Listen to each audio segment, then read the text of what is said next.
Welcome back, Luxurious Fleet. In today's news, the GR Yaris is being petitioned to come to America. Unlikely to happen, but hey, anything's possible. We get details on the one-of-a-kind LC convertible that is going to be auctioned off. And the Toy Brew brothers, the 8.6 and the BRZ could be getting some high-performance variants like the GR, like a WRX, with the next generation that is coming out. Smash the like button, let's get into it. Don't forget to subscribe to the Luxurious Fleet and hit that bell icon so you won't miss any breaking news or reviews in the future.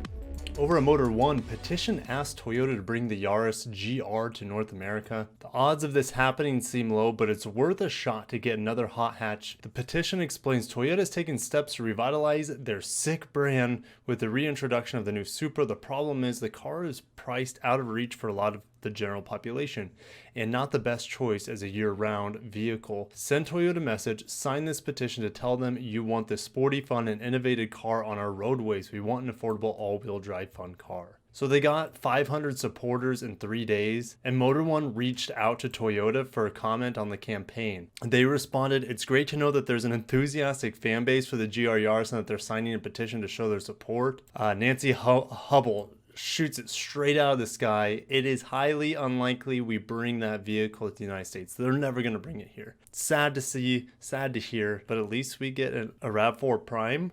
I don't know, let's keep moving. Over at the Lexus press room, one-of-a-kind 2021 Lexus LC 500 convertible to be auctioned for charity at Barrett-Jackson. Okay, so 100% of the donated price is going to be to the Boys and Girls Clubs of America and the Bob Woodruff Foundation. Of course, it's going to have structural blue, super exclusive Inspiration Series launch exclusive one-of-one carbon fiber scuff plates, other unique cues, custom aluminum hardcase zero Halliburton luggage set included, and more. Okay, well, here's the scuff plates. They're not any different than the already optional carbon fiber scuff plates you get on any other LC. These are identical. The only thing is this unique inscription of the Inspiration Series launch exclusive. Not that cool.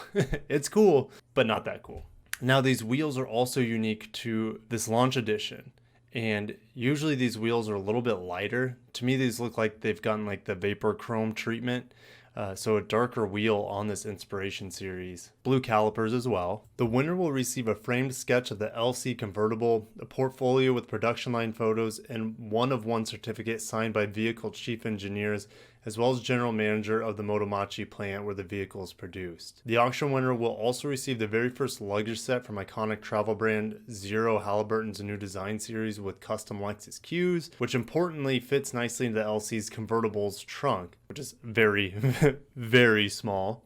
The highest bidder will also receive a curated driving package that includes a Lexus performance driving experience with brand ambassador Scott Pruitt, a 3-night hotel stay for 2 at Pebble Beach Resort, a round of golf for 2 at Pebble Beach Golf Course, and more. So other than the blue brake calipers, that fancy carbon fiber cuff plate, and these liquid graphite colored wheels, there's a liquid platinum color accents. Liquid platinum is just a light silver color. It can be found on the GS, all the F models, and the LC convertible. So it can be found on the headlamp garnishes, side intake garnish, side mirrors, and tail lamps. So you can see it painted right here on the headlight, and then you see it painted right here on the tail light. Toyota Motor Europe outperforms market and posts strong growth in 2019, reaching 5.3% market share. Toyota passes 1 million sales for the first time since 2008. Lexus increases 14.5% to a record 87,000 sales,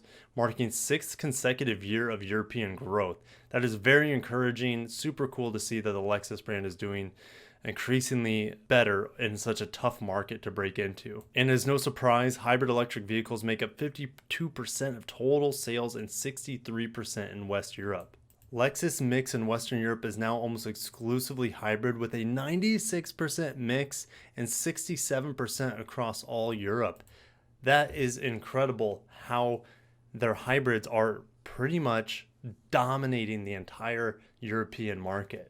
And quoting Johan van Zyl, President and CDO of Toyota Motor Europe, "We are confident that we can maintain this momentum in 2020 with the launch of 7 models, including the new Yaris, by extending our electrification strategy with the introduction of Toyota RAV4 plug-in hybrid and a Lexus UX battery electric." Thank God we're actually getting this in America. It's too bad we're not getting the UX battery electric vehicle. I'm really excited to see when this BEV UX, the UX 300E, when it comes to market, how it's received, what kind it drives like. It's the first ever Lexus EV, so it'll be a lot of fun. It is happening this year, probably at the later end of the year, but again, I'm hyped for this. I'm also very hyped for this. I don't think they'll be able to meet the demand, which is crazy because this is a global vehicle here, the RAV4 plug-in hybrid. So the fact that it's going to be in Japan, it's going to be in Europe, it's going to be in China, and it's going to be, of course, here in the States, I have no idea how they're going to be able to meet demand. And the reason is they can't even meet demand for the current RAV4 hybrid. The plug-in hybrid is going to have a ton more batteries in it than the current hybrid. So it'll be a lot of fun. Now you can say, well, the current hybrid has nickel metal hydride. And that's true, and this plug-in hybrid will have lithium-ion batteries. So I know it's a different source, but again, lithium-ion's very, very sought after these days. So it'll be fun. It'll be interesting to see how both of these vehicles affect the European market, the global market in the next year. And over at Autocar, next-gen Toyota 86, or is it 86? Someone commented on my channel, it's not 86, it's just 86. But anyways, what do you guys think about that? Is it 86 or is it 86? Moving on. And the Subaru BRZ on the way with more power. New sports cars should have 255 plus horsepower generated by a Subaru Boxer engine, like the one we see in the Ascent, for example, will be built on Toyota's TNGA platform. These renderings right here, that's what I use for the thumbnail, they are beautiful. If the next generation looks anything like this, I want one. Give me one. And it has 250 plus horsepower. Where do I sign? Toyota and Subaru are ramping up development of the successor to the GT86 and the BRZ sports cars. Autocar has learned that the Toyota version will be rebranded as the GR86. And I think if they do that, I would expect that the BRZ will be the WRX BRZ or the BRZ WRX. The original GT86 predated the creation of the brand, which started with the GR Supra and will also include the GR Yaris. The next GT86 will set to be rebranded to bring it in line with that nomenclature. While the original was built on a Subaru platform, the firm's current architectures are not suited to rear-drive cars.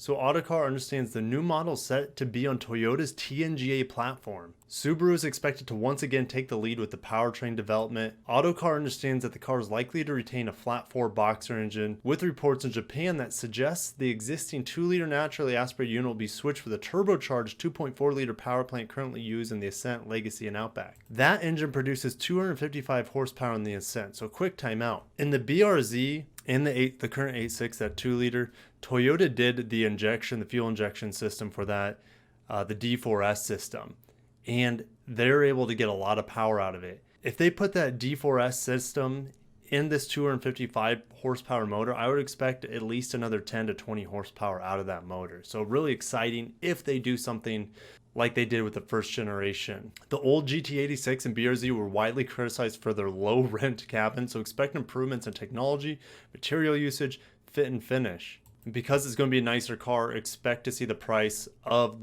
both cars to increase. Toyota is considering hybrid versions of future performance car models, but only once the weight of the systems are reduced. The Japanese firm is in the process of electrifying all of its models with a heavy focus on hybrid systems, but the new GR Yaris will be only offered with a 3-cylinder 1.6-liter turbo petrol motor, despite 80% of the Yaris sales expected to be hybrid. Naohiko Sato, chief engineer of the GR Yaris, said the hybrid system would fit in the car and was under evaluation, but Toyota didn't believe it was currently suitable for performance cars. Right now, if we chose an electrified powertrain for a sports car, it would be heavier. We decided it's not the right way to go right now. Maybe when the technology gets better and we have new technology allowing lighter powertrains, it could be good. Right now, Prius and RAV4 plug-in hybrids can have big batteries because they're not sports cars, but it is best not to have a big battery for a sports car. Well, I I guess maybe. I mean, you look at the Tesla Model 3s and they're doing 0 to 60 in 3 seconds with a huge battery, but they also don't have a bunch of extra internal combustion engine crap to bring around as well. So maybe they're waiting on solid state batteries where they can pack a lot more battery and energy density in a smaller place in a lighter package. That's a possibility. But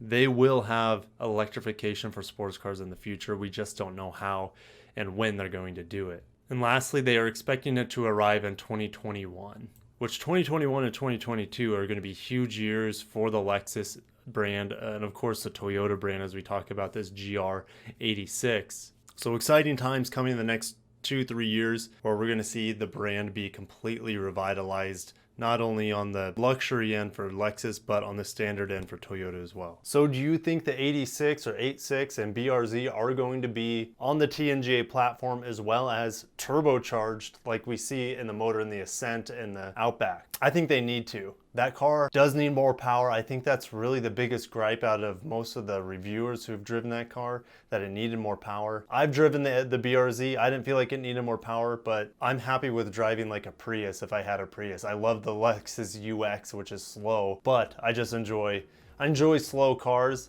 that can handle well. I drove a Mazda Miata for many years, and for my skill level, I feel like I can squeeze every drop out of performance out of a low horsepower car. And that 200 horsepower that we had in the BRZ and 86, I felt like it was enough for me.